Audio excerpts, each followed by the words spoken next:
4 o'clock ekseni lapha kwivuma 103. It is a Friday. Namhlanje sizovela sigijime nje. Sizovela sigijime impela siye lapha kwi topic of the day.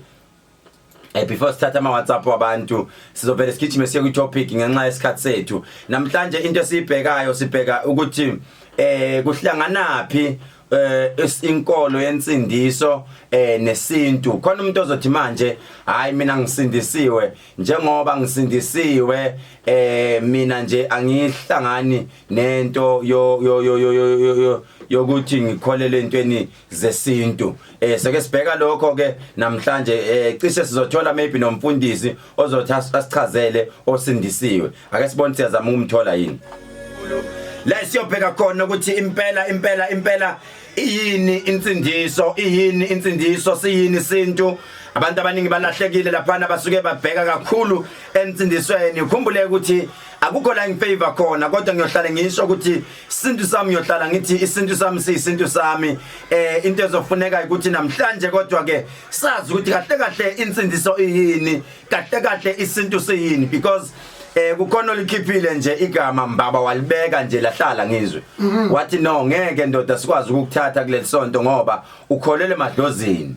Kanti kahle lini idlozi? Usho lo mfundisi osekhole? Yebo. Wapi lo mfundisi ubani lona? Ngeke siwadabulula amagama abantu ngoba sisemsakazweni. Ngaze wazobona nomunye futhi kwi Instagram uthi kanti ingceke ezinjani ezilandela lo muntu ngoba phela thina sisindisiwe, lo muntu ukhuluma ngamadlozi. Hey yazi ngizwe ngidabuka. So abantu kufanele sisazi namhlanje ukuthi kahle iyini insindiso. So besikhuluma ke no Bishop njengamanje nisixoleleke indoda inceke nje shumayelayo futhi kakhulu ethe ayifihlile lutho. Inceke engafihlile ithe cha ngifihlile Khehlelezi ngimdala 27 years in ministry shumayela izwi lenkosi kuyo inkolo yensindiso. Usethi yena no ngicela ndoda ungivake sike sikhulume lento. Nizokhumbula ukuthi uKhehlelezi futhi as from maybe next week ngizobe ngibonakala lapha kuMoja Love kulolu hlelo labefundisi. Ngiyokhuluma futhi lento nje. Ngimenge into eyi1 ukuthi kahle iyini insindiso. Ake siqale indaba siphinde siye esintwini. Uma sikhuluma ngoJesu ngizobuza abantu a stupid question, umbuzo nje oyi1 nje mfowethu. Ukhona umuntu omaziyo uJesu? Akekho umuntu omaziyo. Sizwa kuthiwa kuneJesu. Right, leyo nto masiyiconvertele esintwini sethu akulona idlozi. No Abraham no Jacob bonke labo besishaka besifuba ukuthi nje into ozebethe ukuthi khona into engicasulayo Ngizwe. Ningibona mina ngangena kule ministry. Ngangena ngoba ngibona ukuthi ama client amaningi noma ngawona ama client amabanye, but thina sizinyanga kunala isihlangana khona nathi sidiscuss about our clients. Sifike sabona ukuthi abafundisi baningi ba ama clients ethu. Mabe fike esontweni bashumayeza ingceke bathi ningaye esintwini, kanti bona sibanika igubhu ngapha, sibanika izinto ngapha. That is why ngathi ngilinde mfethu umfundisi oyi1 ozongiqonda mina ngqo. Mayingiqonda ngqo bese ngithi ngani wena usebenzisa ukuthi nokuthi. Silinde nje lokho. Kodwa ke sekuseduze ngoba abanye bakhona bawothi bethi bayakhuluma ngithi wena umoya ongcwele uthi njengamanje asambeni unokuthi endlini, okunye ukubeka ngendlini wakubeka endaweni kanje. Leli bandla lakho limile nje lime ngo1 no2 no3. Thina singcono ngoba sihamba nje phew. Kodwa ke siyeni kumfundisi sibone ukuthi siyamthola yini. Bishop lami kunjani?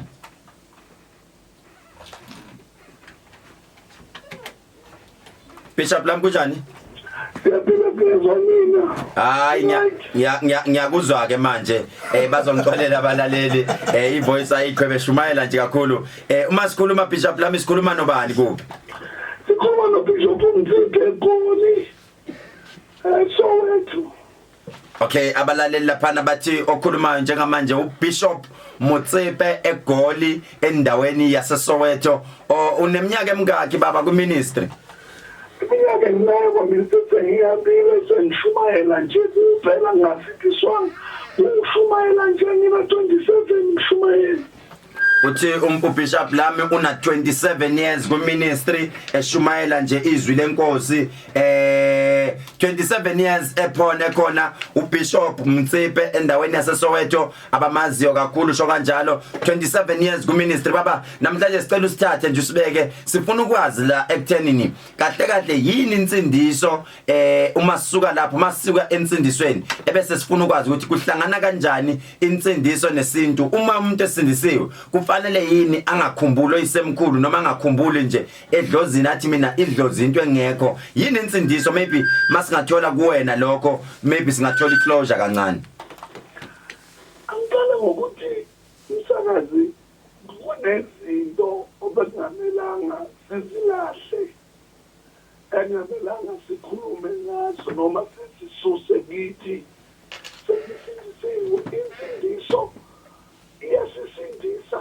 uma umuntu ethi usindile umuntu ofana nomuntu obegaba ku-accident and then umuntu washiyasinda ku-accident waphila ebekade ku-accident kodwa lokho akumenzi ukuthi akhohlwe ukuthi ungubani yena kunezinto ezisayile kunezinto ezisilahlile bengamelanga sisilahle ngenxa yokunga-understand kunabantu abenza izinto kanti lezinto lezi bengamelanga sizilahle futhi ngenxa yokuthi lezi zinto zibalulekile kithi singabantu ezolala yini ngiyakuzwa Bishop uthi uBishop kunezinto abantu abayilahlile okade kungamelanga bayilahle kunezinto abantu abazenzile okade kungamelanga bazenze ngiyamuzwa impela kalwisani nensindiso insindiso uthi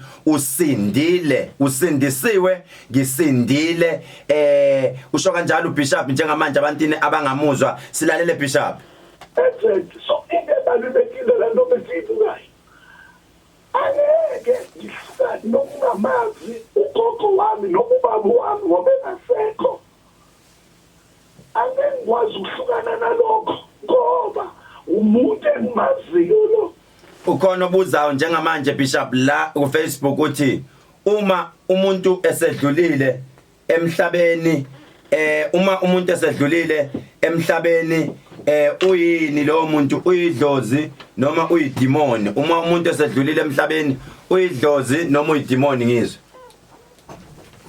uyidlozi ngakusindisweni uyidimoni basho kanjani hayi lutho bayehlala kaze lawo ncwadi leyo siphukuphuku lezisho njalo abamadimoni cha siphukuphuku mana kanti igama lithi abantu bayisiphukuphuku lozesebenzini ngoba bayizo phela laba abakhuluma kanjani mfowethu maybe ngelinye ilanga nami kufanele ngeke ngivumelane nawe ngizwe even though ngeke ngibabize ngephukuphuku mina ngiyaye ngisho ngithi ngiyamdabukela umuntu namanje osathi ngisindisiwe kodwa idlozi angisakholela kulona ngizwe ngidabuka mangithola i-call iphuma kulo mama ngeke ngimsho ngegama uthi cha professor ngeke sikwazi ukukuthatha sithola ukuthi wena ukholelwa ngisho emadlozini thina asikho lapho nkosi yami ngathi but let me not argue uphethe incwadi enamadlozi odwa ikuze emnyama lombomvu iBhayibheli umuntu mayesehambile emhlabeni yokuhlangana noyisemkhulu uyazi ukuthi mina umuntu angacishe ngimuzweke mhlawumbe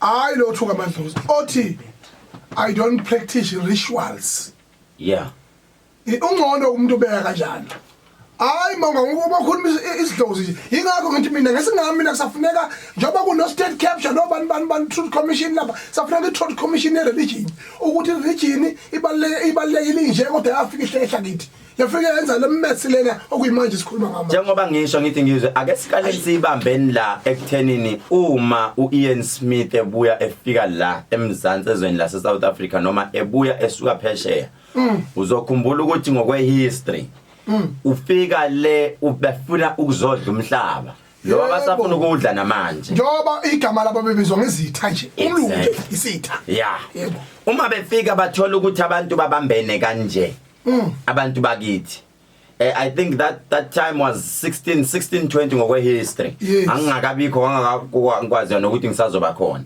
uma sibheka ngokwehistory babuyele emva lamabhunu noma labelungu bayotshela loyana ukuthi no labantu babambene kanje and the only way ukuthi sibahlukanise ukuthi sizo introduce inkolo Yebo. Leso sikhathi abantu bakithi babekholela ukuthi masilwe impisi silwa ngemkhonto. Vele noma kuthiwa uyadubula ngeke ngoba sizogcaba thina sigomela isibhamu. Siphathe sikhulume noyise umkhulu. Nansoka. Manje mabebuyele emva bayabuya ba-introducer sebebuya second round. Into ezoba separate labantu ukuthi masifaka inkolo sofike si-introduce in a different ways. That is why isonto lokuqala elaba khona amaRoma. Isonto laseRoma. Isonto lokuqala elaba khona. Malifika lesonto laseRoma ngiyalizwa itende ngiyalizwa. Itende sikhuluma iqiniso libe strong kakhulu uma kuno Pastor uNJ Stolo. Uyakhumbula uPastor NJ Stolo? Ngimkhumbula. Yeah, uyena ofike wa-introducer wayifaka impela futhi kakhulu. Wayifaka ukuthi amayifaka impela wayifaka bayizwa abantu. But la ifike ngidide khona ngilwi nayo ngiyayithanda mfowethu inkonzo yasetendeni kakhulu futhi. Ngilwa la uma seyithi yona bantu musana kuye inyangeni. The reason mina ngize ngasukuma nangibona ngiphithizele ematendeni ngoba ngibonile ukuthi ngilinde one mfundisi. One. Oyothi wena Khehlelezi unje uthwele. Eliyomlahla la kubo. Hey lobe limlahlile. Yila ngiyokhombisa khona iprofesi ukuthi cha, iprofesi nayo ngisuka la nala. Ake ngiprove ngalo. Ngoba yaba njengamanje bakhuluma basagudla kanje. Akekho umfundisi mpethu onganasici. Utshelwa yimi. Bayanyonyoba kakhulu futhi.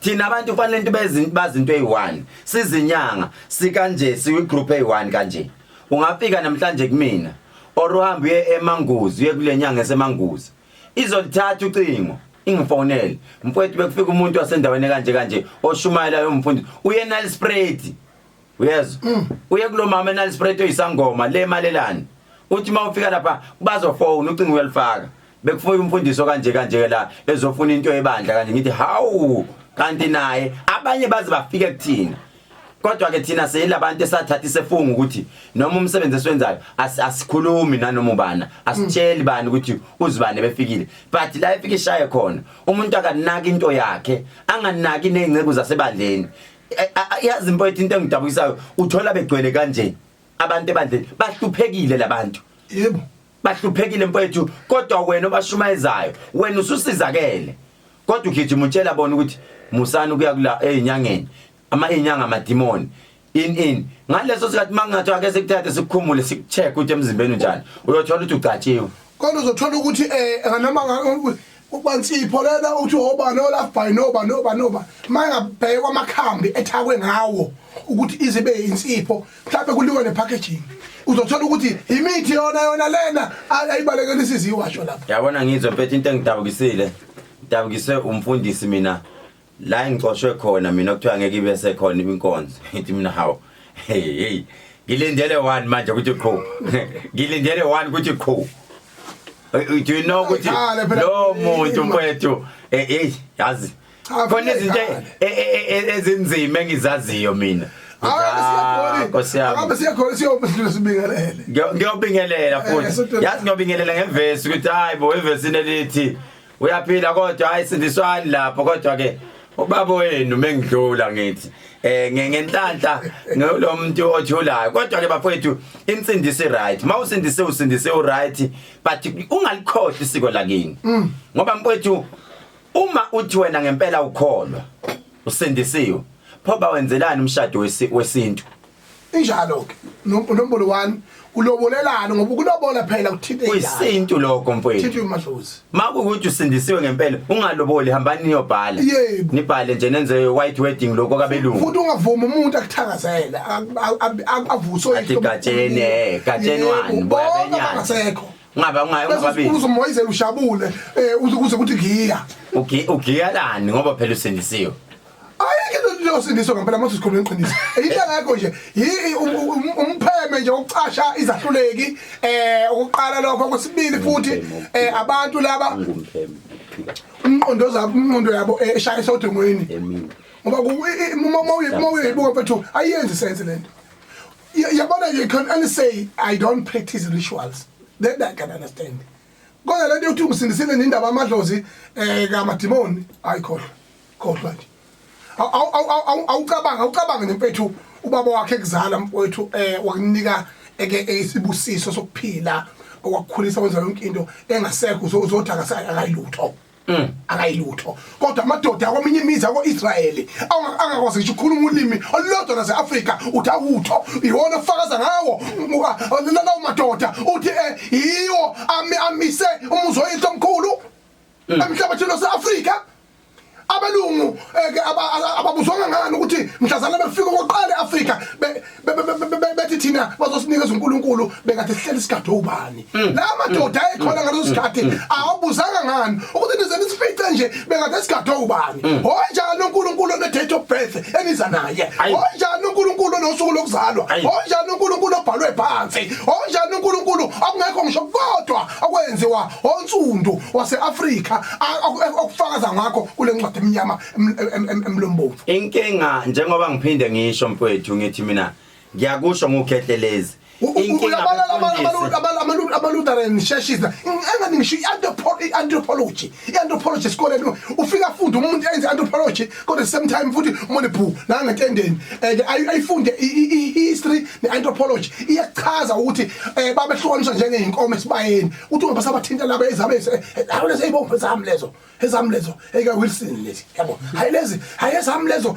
eka Lutheran church lezo yabo Church of England bahlukaniswa ukuze bathi sengibakhophi imkhophi yami la kuleka lapha sengisebenzele lapho sekuyimkhophi yami mina bashintsha ngisho indlela yokucula la mina ngiyazi ukuthi kwaqala nini yonke lento le kwashintshwa ngisho indlela yokucula lapha thina sicula ngalendlela esusuhlevane yabona le inhlesi yasisele kwashemela seyoni lena uthi mangabe uthi uyahlabelela uzogijima into uthwana yabona hayi leyo kuphapha leyo ukuthi ngathi ungahluphosi kunemehluko yabo.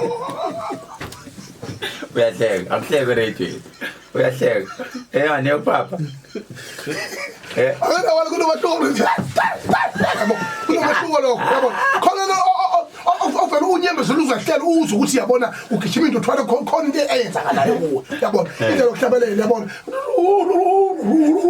ngishiculo lesizwe inhlase yobandlululo necolonization. That's why ngithi mina in South Africa we only need a truth commission yani na religion so that we can be free and stop insulting each other. Manje mina la engidida khona Ngizwe uma ngempela labafundisi bathi bayasebenza basebenzela uNkulunkulu pha umnikelo uthathelwane esontweni ngiyabona njala awukuthi lokho njala hunger where are they employed?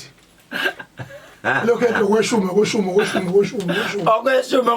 khona every Sunday okweshuma mawubuthi ikhishwa kanye mfowethu yonke lento yeshuma once a year iyaphinda nako lapha kick and phobosa nawo lo message wena lokho ureview lapha uconsa amanzi bazosikolela bafowethu abantu kodwa ke asile namuntu asibizanga igama lamuntu nongizwe sengamkhuza ukuthi angabiza amagama abantu ngoba kangimazi mina angikhuzeki ngoba angimazi.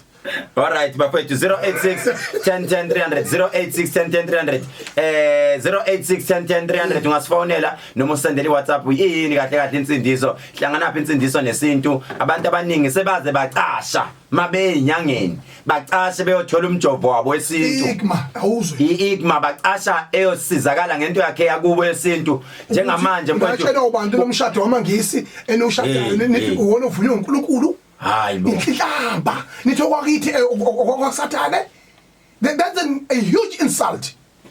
That's a huge insult. The traditional wedding yaphashaya iyona ebusisiwe to how no there's no way that I cannot go down the aisle mina ngangaze ngisike ikheke mina angiyeze angifake veil mina ngisike ikheke angiyeze kodwa lapha bona laba kwathu bakhona bakhela umsika baba phela babasika amakheke lapha ifike ngidide la umshado ufike ubize 2 million last 2 months babi 2 months babi stress step kwabanye badonsi ngoba abasilaleli bengathandi bafa stress basilaleli bengathandi isimo uqwashile ungaphayelwa lapha ubala makapha oza asola umakhe ka 20 years ago angifokele lo muntu athi akashele spill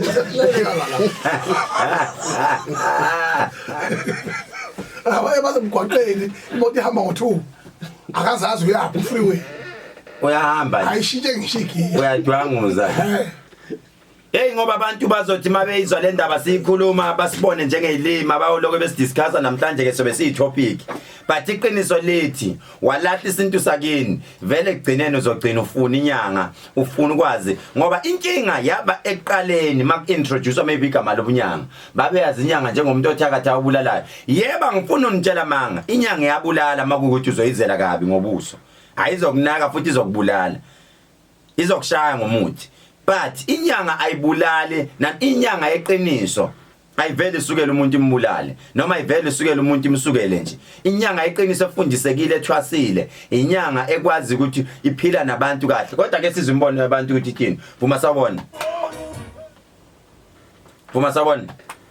yebo umprofeti kunjani kodwa lapha nongizwe ngabe sawuzwile mama uyaphila bantakwethu niyazi yabona into enikhulumayo ungilalele umprofeti uyabona la ekhaya nihleli umuzi kama mina angifuni ukuyifihla kukhanyisilo kaMlambo ohlala kaJomo la ekhaya uma wayekade esonta uyayizwa lonto leyo yeah uma sesuka lapho sejingwa yingane kadade wethu ngathi usindisiwe can you imagine ukuthi ngama Easter wathi esontweni komunye umfundisi eNewland washimlika ngikhuluma nawe nje abantu abami nawe ngizwe umthuno waphuka ukhonkolo ngambuza ngathi mina ma ngani ngoba wena ubushumisa impepho la ekhaya yayizwa lonto leyo namhlanje konke lokho senilahlekile yayizwa lonto leyo hey ebe kunzima uyabona umntana umprofeti nawe ngizwe umthuno lento iyangikhalisa kangoba ngikhuluma iqiniso elimsulwa ukuthi ungaqhamuka ukuthi abantu abami ngisindisiwe khona la osinde khona usuqhamuka ukuthi ngisindisiwe I can never believe myself ukuthi uma wami nomubaba wami ngothiwa idemoni from where that demon come from umuntu engizalile I mean ayifalile for 9 months and today bese laba baqaba amanga hey madoda abantu abami ngiyamthanda nami siyathanda mama nathi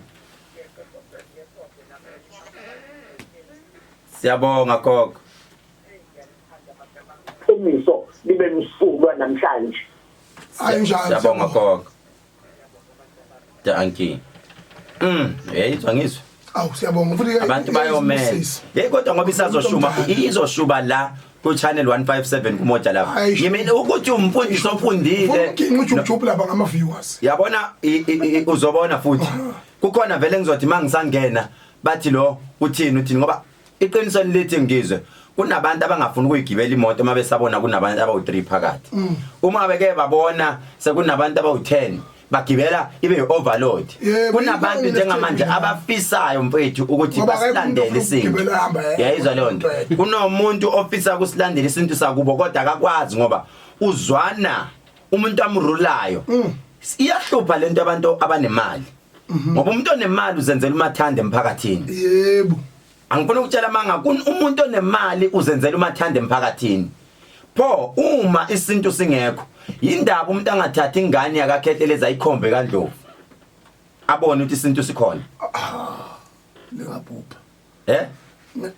yena lo sindisiwe number 2 ayibize ngesisibongo laba basindisiwe mfethu ngeke ungitshela ukuthi ingane maybe since from incane maybe ayikazi icatshela ibala noma ichathela ibala noma yenzwe ini ayikho leyo nto lezo ingane azilast kunento encane enziwayo enganeni futhi noma ungayithenga esitolo in lezo zinto ezinye zenziwe ngesintu njalo abantu abakwazi nje ukuhlukanisa ukuthi okay ngesonto mina ngesontweni ngiyokhuluma ngoNkulunkulu angikhulumi ngesintu but mangibona ukuthi impilo singathi ya lena le ngiyahamba ngesintu even the president mabebona ukuthi ngathi kuyaphuma endleleni bayaya bayo consult leyo nto nje kufanele abantu bayazi inkinga ukuthi basilahlekisile lithi iBhayibheli sizwe sakithi sibhubhile ngenxa yokusela in ulwazi Vuma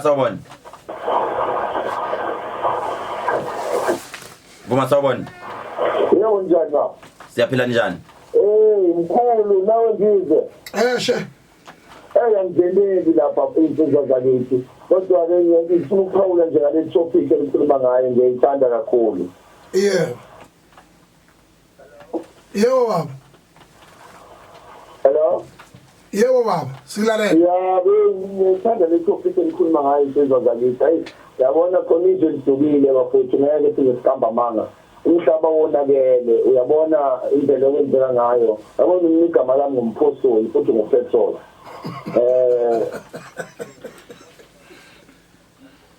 Yeah. Hello. Hayi sikulalela impela mpostoli.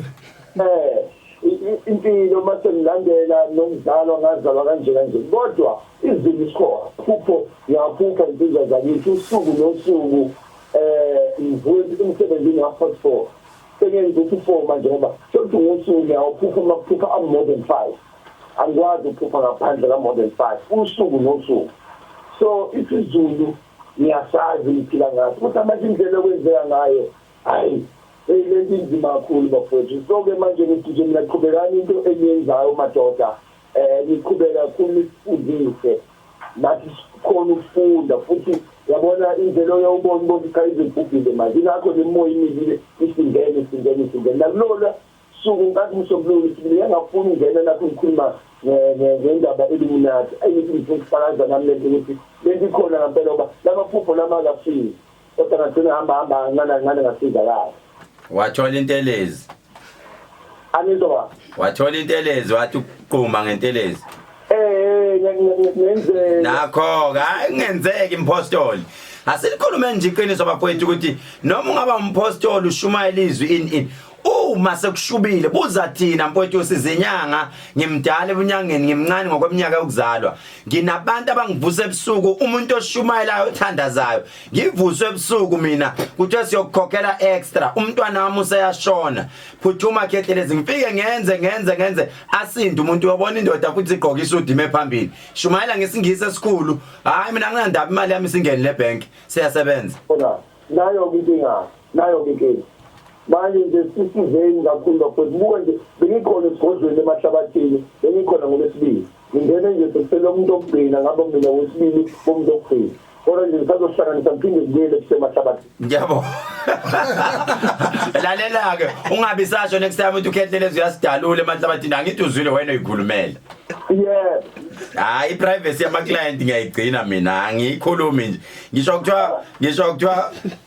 ngisho kuthiwa ngizwe umuntu ufike akhulume radioini athi inyanga zinje but my client lami ngifela ngaphakathi mina ngoba ngathatha isinqumo mfowethu ekuthwasweni ngathatha isinqumo ukuthi yabona lo msebenzi ophethe uma ulwa noNgizwe uzokhipha imfihlo zikaNgizwe awusali noNgizwe kodwa usulwa nabantu bonke abaseceleni kaNgizwe so noma kuthiwa ungishaya kanjani ngiyathula nemfihlo yakho ngibe ngilazi iqiniso ukuthi ayindoda kodwa leli bhande olifakile Ngizwe ubona bekuthanda kanjena nje ingoba ngikwenzela into ekanje yazi manje ke sekunento esimple Ngizwe ongayazi yebo do you know manje sekunesigubhu isigubhu othi usenza ngewash utithekile ngijule kakhulu Ngizwe that is why you are professor angithi yasibona isigubhu kahle isigubhu makuthiwa isigubhu senhlanhla isigubhu into esuka idonsa uma une business ebiza ama client ini phakamisa umsebenzi isigubhu kahle akushiwo le nto enisabayo othola ukuthi niyayisaba le eyiswela ikona nisaba lona hayi the main thing esasigubhini umuthi ongaphakathi ohlanganisiwe yebo sesoshintsheleke ngithi mina uKhehlelezi sewushintshile mina njengamanje uthenga iwash lakho elibizayo ma uthenga iwash lakho elibizayo bese ngiyalithatha ngilivule ngilikhipha amathumbu phakathi mangilikhipha amathumbu phakathi bese lisala le face ekhombisa isikhatha ngithi yebo phakathi bese ngigcisha umuthi la ngemuva bese ngiyalivala lo muthi vele uyiwona owenza izinto ngiligcishe bese ngiyalivala nakho uzubona senza kanjalo senza ngoba phela kunalabo sindiswa abagijima kakhulu abafuna bangabonakali bese ngithatha leli washi ngenza njani ngifaka iwashi elibizayo exactly bese ngithi faka iwashi lakho nina nimbone lokho ebhizi ngegolide ubucwebe hayibo isigubhu ungena naso straight kunini esontweni unaso straight esontweni isigubhu nasi siphelele Wona uyacebala phela sekufanele manje sibashaye ngoba mfowethu kufanele basize it's either mabe thandaza kakhulu umthandazo wabo ufika uNkulunkulu abathandaza ukuthi ngishone ngoba manje ngiyongena lapha kule channel 157 ngiyongena impela kulabo abafunde kakhulu ngiyaphakathi ngqo angifuni mfowethu ngifuna ukuthi mangifa ngizwe kulomhlaba kodwa ngibe ngisimelile isintu sakithi and futhi ngizosimela yabo ngoba ngigadwa kangaka abakhohle futhi ngisho ukuthi abangithumela inkaba ayikho eyongithola kunalokho iyobhubha isibhaxo amagadwa amangadlali isibhaxo asidedela nje mawuke wazama wangathi ukusondela kimi bayakushaya ngoba iqiniso mfethu ngizolimela nginabantu engifike ngabasiza mina osisi abasuccessful ade sebewile bhu phansi beshadile ku right yonke into ngenxa ukuthi babalekele isintu basebethi bayosindiswa ngoba ngisho la ama celebrity obabonayo bephuza ama wine in bayanyonyoba bayafika kuthina private consultations basibukela amahotela abizayo siye lapha nasiphethe ikhwama sifike simsize ebese yasula umlomo agijima ahambe ngisho kuthiwa wobani isintu bayaya kusona njengamanje kunalezi hayi abantu bayagqoka ngcono ngoba ngiligqoka iwashi mina mfowethu umuthi angifuna ukutshela ngibhodla wona ngiphuma wona eziqinzo ngiyawudla umuthi hayi kancane futhi ngiyawudla ngoba nginezitha kunabantu abafisa nje ukuthi akashone lo muntu lo akashone ngoba iqiniso ngizolimela kuloko angeke ngilisho igama lomuntu ilokho engiyokusho igama lomuntu angeke ngiyolisho ngoba yisefunge ngasithatha kodwa iqiniso lona ngizolimela vele kunjalo ngempotho uyabona nalapha ekhona impela abantu abaphelele bezobona imangaliso mfowethu egoli abaphelela abantu ngobe konakela kusasa lokusayo hayi ndaba ukuthi mhlambe thiwa ngelinye ilanga kusasa lokusayo uzobe khona uDladla Mshunqisi uzobe khona uNgizwe Mchunu uzobe khona uJumbo uMelusi Mbokazi uzobe khona uAyanda Ntanzi laphana eForslorus extension 29 ayiphelele zonke bafowethu abafuna ukhethelezi ngilandele nangishona ku Instagram wami uthi Dr Khehlelezi usend requesting zokuaccepta noma email address yami kulabo ke abathi basindisiwe noma bafunde kakhulu email address ithi dr.drk ud no r uk it's kay 127@gmail.com drkay127@gmail.com usenda laphana noma yini ofuna ukuyikhuluma nalabo phesheya abafuna ukwenza ama consultation visual consultation Sunday isonto likhona bafowethu uzobe khona uMoja live yezwa ngizwe uMoja live uzoqala ngiyaqala ukushutha uhlelo labefundisi ngizoqala eGoli kule show esobe sikuyona uzobe khona uMoja live laphana futhi Sunday emahlabathini wonke umuntu uzama ukuthi ufike uyobonakala ukuthi hayi mina isinto sami ngiyasimela nje nami ngabonakala etendeni kaKhehlelezi